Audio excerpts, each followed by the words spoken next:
మొన్నటికి మొన్న తెలుగుదేశం పార్టీ అధ్యక్షుడు ఆంధ్రప్రదేశ్ మాజీ ముఖ్యమంత్రి ఎన్ చంద్రబాబు నాయుడు మాట్లాడుతూ వైఎస్ఆర్ కాంగ్రెస్ పార్టీ పాలనను గద్దె దింపేందుకు పవర్ స్టార్ పవన్ కళ్యాణ్ నేతృత్వంలోని జనసేన పార్టీతో తమ పార్టీ చారిత్రాత్మకమైన అవసరమని అన్నారు. వైఎస్ జగన్మోహన్ రెడ్డిని ఈ కూటమిని ఓడిస్తుందని బీరాలు పలికారు. అయితే పవన్ కళ్యాణ్ టీడీపీతో పొత్తు పెట్టుకోవడం చారిత్రాత్మక తప్పిదమని ఆంధ్రప్రదేశ్ మాజీ ప్రధాన కార్యదర్శి, ప్రస్తుతం భారతీయ జనతా పార్టీ సభ్యుడు ఐవైఆర్ కృష్ణారావు అన్నారు.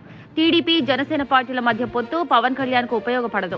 ఆంధ్రప్రదేశ్ లో ప్రత్యామ్నాయ శక్తివంతమైన రాజకీయ శక్తిగా ఎదిగే సువర్ణ అవకాశాన్ని పవన్ కళ్యాణ్ కోల్పోయారు కాబట్టి ఇది చాలా పెద్ద తప్పు అని కృష్ణారావు అన్నారు. రాష్ట్రంలో వైఎస్ఆర్సీపీ, టీడీపీలకు ప్రత్యామ్నాయంగా మూడో పార్టీ రావడానికి తగిన రాజకీయ అవకాశాలున్నాయన్నారు. టీడీపీ, వైఎస్ఆర్సీపీ పాలనను చూసి ప్రజలు మార్పు కోసం చూస్తున్నారన్నారు. తృతీయ ప్రత్యామ్నాయంగా జనసేనకు ఖచ్చితంగా తమ ఆదేశాన్ని ఇచ్చి ఉండేవారు. టీడీపీతో పొత్తు పెట్టుకోకుండా జనసేన పార్టీ సొంతంగా అసెంబ్లీ ఎన్నికల్లో పోటీ చేస్తే వచ్చే ఎన్నికల్లో హంగ్ అసెంబ్లీ ఏర్పడుతుందని, పవన్ కళ్యాణ్ కింగ్ మేకర్ గా ఎదిగి ఉండేవారని ఐవైఆర్ అన్నారు. కానీ టీడీపీతో పొత్తు పెట్టుకుని ఆ తర్వాతి షరతులకు అంగీకరించడం ద్వారా పవన్ కళ్యాణ్ మంచి సంఖ్యలో సీట్ల కోసం బేరం చేసే అవకాశాన్ని కోల్పోయారు.